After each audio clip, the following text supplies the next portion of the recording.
High friends, welcome to metro story. Yes, நம்மளுடைய team, அதாவது விஜய், காவேரி, கங்கா எல்லாருமே வந்து பார்த்தீங்கன்னா ஷூட்டிங் ஸ்பாட்டில் இருக்கக்கூடிய பிடிஎஸ் வந்து ரிலீஸ் பண்ணியிருக்காங்க. ஒரு ஃபேன்ஸ் மேபி அவங்க டெக்னீஷியன் பர்சனாக கூட இருக்கலாம். எஸ்பெஷலி அங்கே நடக்கிற அந்த க்யூட்டான ரியாக்ஷன் வந்து பிடிஎஸாக கொடுத்துருக்காங்க.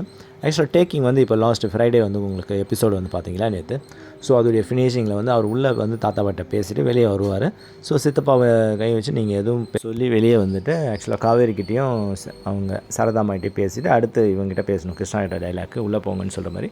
ஸோ அது வந்து நியர்பை பார்த்தீங்கன்னா ஒரு எத்தனை டேக் எடுத்துருக்குறாங்க, ஒரு 4-5 டேக்கே அந்த சீன்ஸ் வந்து மேக் பண்ணி ஒவ்வொரு சீனுமே பர்ஃபெக்டாக வர வரைக்குமே வந்து கண்டிப்பாக விட மாட்டுறாங்க. அது விஜய்க்கும் பர்ஃபெக்டாக இருக்கணும், டேரக்டருக்கும் எல்லா ஆர்டிஸ்ட்டுக்குமே பர்ஃபெக்டாக இருக்கும். இவங்க 3 பேருமே இந்த பக்கம் நின்றுட்டுருக்கிற மாதிரியும் கங்கா காவேரி வந்து அங்கே நின்றுருக்குறாங்க.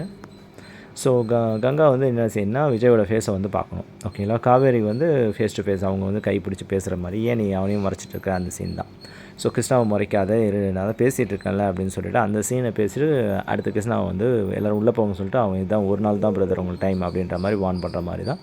ஸோ அந்த சீனை டேரக்டர் வந்து பேப்பரில் வச்சுட்டு வரலாம், உள்ளேருந்து வரலாம் அப்படின்ற மாதிரி இன்ஸ்ட்ரக்ஷன் கொடுக்குறாரு.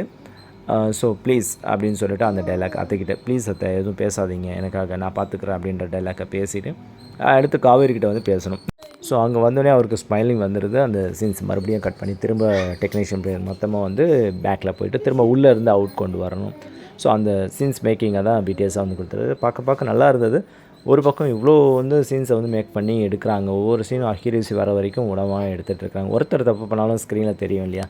ஸோ அதை வந்து ரொம்பவும் கேர்ஃபுல்லாகவும் எடுத்துகிட்டு தான் இருக்கிறாங்க.